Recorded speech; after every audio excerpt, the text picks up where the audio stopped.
أعزائي المشاهدين، رجعنا لكم مع فقرات المؤتمر الرابع المقيم في جامعة أم القرى. معنا دحين ضيف زائر المؤتمر، طالب جامعي. تعرف بيك أخوي؟ يا هلا، وائل الأحمدي. إيش اسمك؟ قسم الإعلام. علاقات عامة طبعا. إيه. طيب شيء جميل. أستاذ وائل، انطباعك عن المؤتمر؟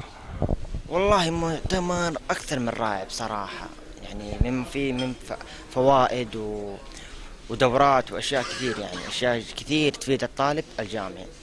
أستاذ وائل، إيش اللي شدك المؤتمر؟ إيش اللي جذبك المؤتمر؟ والله زي ما قلت لك، الدورات التعليمية والتثقيفية والتوعوية، وفوق هذا يعني المؤتمر منظم، يعني في تنظيم، كل شيء بتنظيم، شيء يعني جدا رائع. طيب يعطيك العافية أستاذ وائل.